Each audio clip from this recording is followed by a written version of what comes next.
2, 3. Assalamualaikum. Hai teman-teman.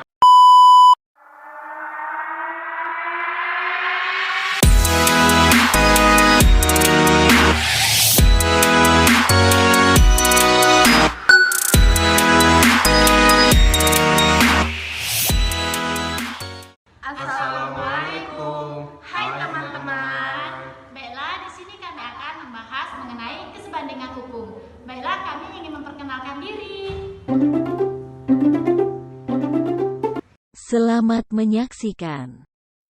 Kesebandingan hukum adalah prinsip yang mengacu pada konsistensi dan kesetaraan dalam penerapan hukum terhadap individu atau kelompok yang berada dalam situasi yang serupa.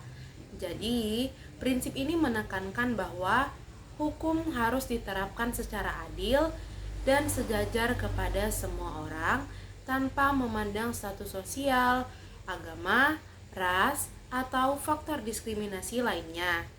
Selanjutnya, dalam konteks kesebandingan hukum, setiap individu atau kelompok harus diperlakukan dengan cara yang sama dalam situasi yang serupa. Jadi, artinya jika ada dua orang yang melakukan pelanggaran yang sama, mereka harus diberikan hukuman atau konsekuensi yang setara. Kesebandingan hukum juga mencakup prinsip proporsionalitas.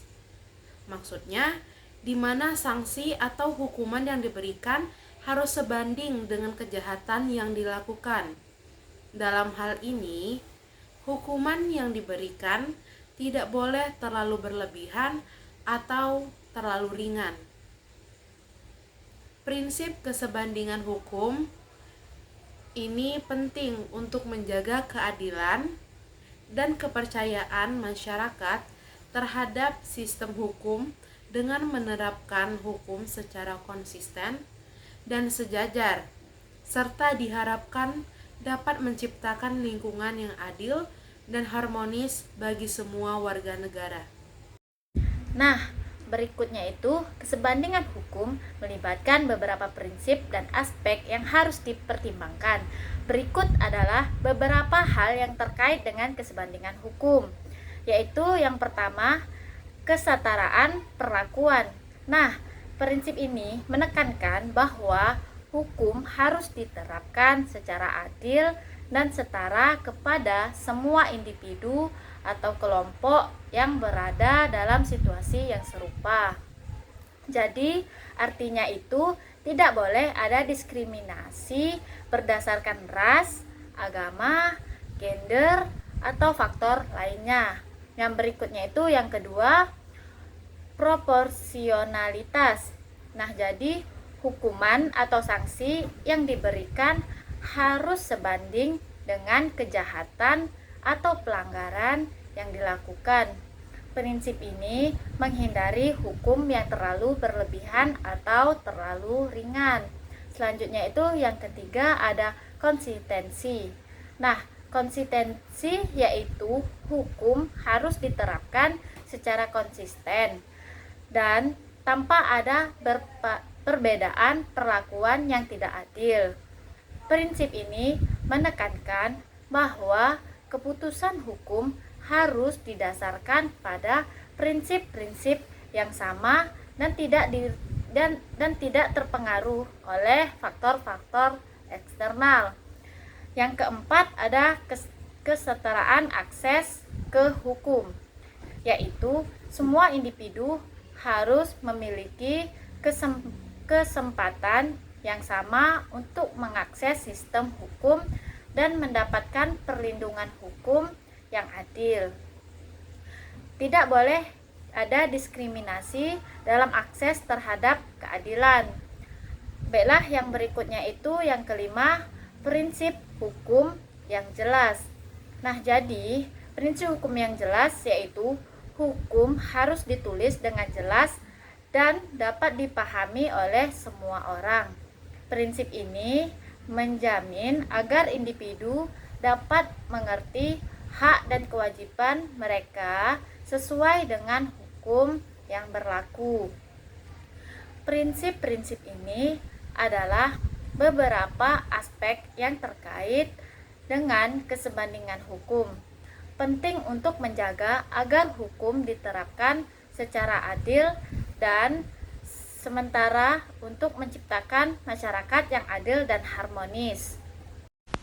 Baik, saya akan membahas apakah sudah terrealisasikan kesinambungan hukum di Indonesia dengan fenomena kasus-kasus yang terjadi di Indonesia. Nah, kasus yang pertama ini mengenai konsistensi hukum.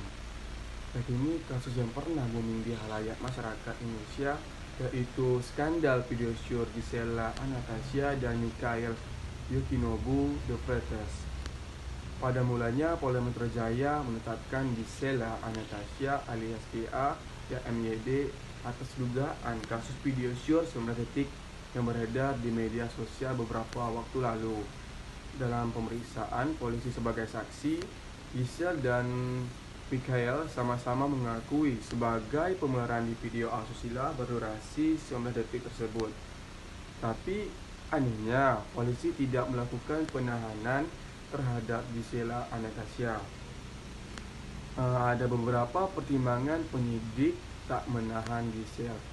Salah satu pertimbangan polisi tak menahan Gisel karena Gisel bersifat kooperatif. Pertimbangannya adalah di pasal 21 ayat 1. Memang di situ bisa dilakukan penahanan apabila dia menghilangkan barang bukti. Pertimbangan tidak ditanya ada MYD ini, mereka bersifat kooperatif. Selain itu, polisi mempertimbangkan alasan kemanusiaan. Gisel masih memiliki anak yang masih kecil sehingga tidak ditahan. Kedua, untuk saudari GA berdasarkan kemanusiaannya. Anaknya ini baru berusia 4 tahun, katanya. Dan ironisnya, ada kasus ibu yang masuk penjara bersama bayinya. Ini terjadi pada ibu dengan inisial NSB.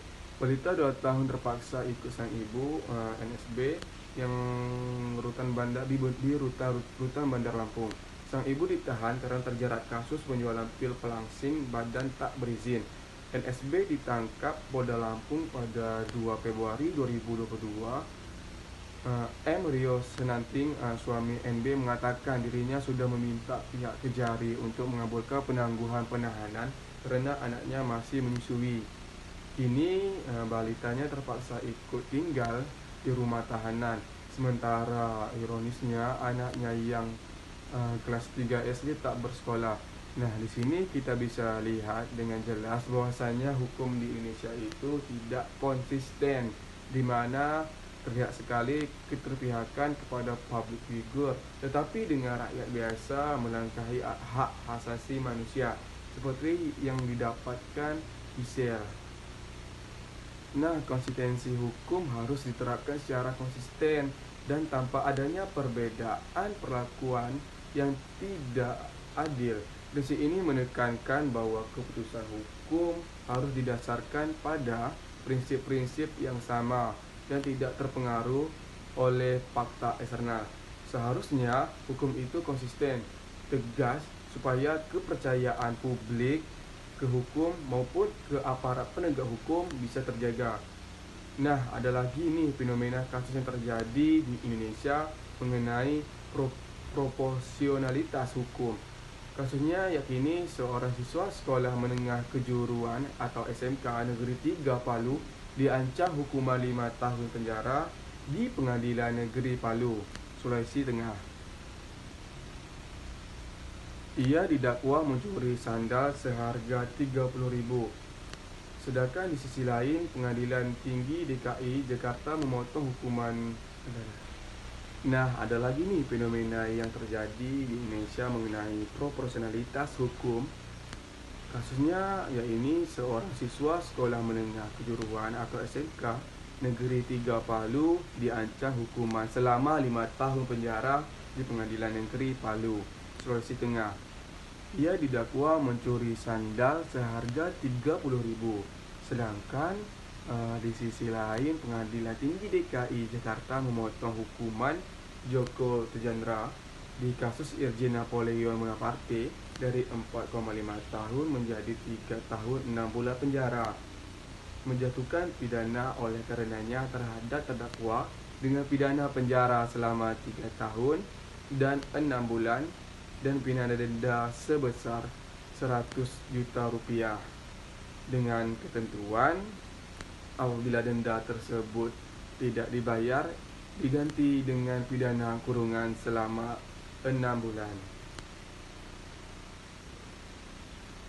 Bukan untuk membenarkan yang salah, tetapi secara kasat mata hukuman 5 tahun dengan kerugian senilai 30.000 lebih lama hukumannya dibanding korupsi 6 miliar dengan hukuman 4 tahun plus mendapat diskon pula menjadi 3,6 tahun.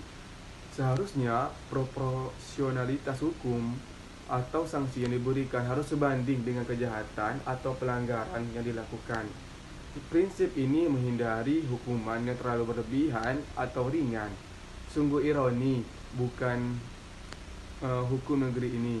Kalau ada yang banyak uang, hukum pun tunduk dengan kroni-kroninya. Kalau tak punya apa-apa, hukum akan menunjukkan super power yang menunjukkan kekuatannya.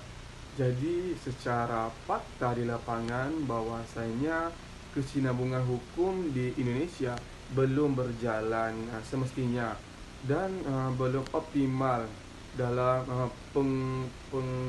pengoperasiannya, di mana fenomena kasus-kasus di atas menjadi suatu bukti yang jelas harus diperbaikinya lagi soal kesetaraan perlakuan, proporsionalitas hukum, konsistensi hukum, kesetaraan akses hukum, prinsip hukum yang jelas dan juga berlaku untuk yang menjadi penegak hukumnya. Oke. Baiklah, itulah tadi video dari penjelasan kami. Sampai jumpa lagi.